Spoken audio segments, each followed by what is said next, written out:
Recently, the Trump administration signed an executive order that would require healthcare providers paid by Medicare to publicly post prices they accept as full payment. What could it mean for your business? Hi, I'm Grant Rothweiler, and this is your Smarter Idea for August. How many of you have both the Uber and Lyft apps? I met a lady, I'll call her Mary, who explained to me that before she calls for a ride service, she checks both prices and then chooses the cheapest one. She gets to the same destination in the same amount of time and often with the same drivers too. Being able to practically compare pricing creates a shopping experience where the consumer controls the decision of cost versus perceived value. According to the Wall Street Journal, some healthcare economists argue that pricing secrecy is a factor in why the U.S. spends more per resident on healthcare than any other developed nation. There are other variables to consider. Who's getting the care? How emotionally charged is the situation? How time sensitive is it? And how far away is the patient willing to travel? In our example, what if Mary preferred a bottle of water or white glove service? What if she was running late to her daughter's tryout? Would she pay more?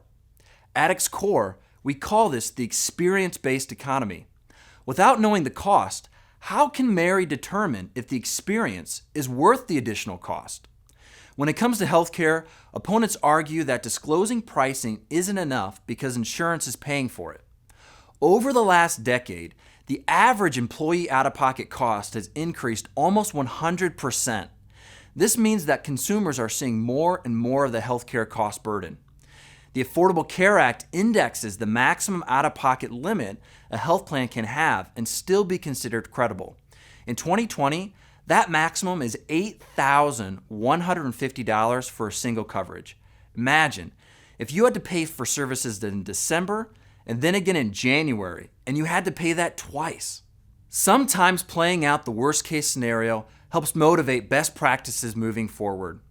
Regardless of the Trump administration's success, as more employees are exposed to increased out-of-pocket costs, they will be more and more likely to engage with tools that help them become better consumers. For most employers, those tools are already available. You just need to show your employees how to use them. That's your Smarter Idea for August. I'm Grant Rothweiler. Thanks for watching.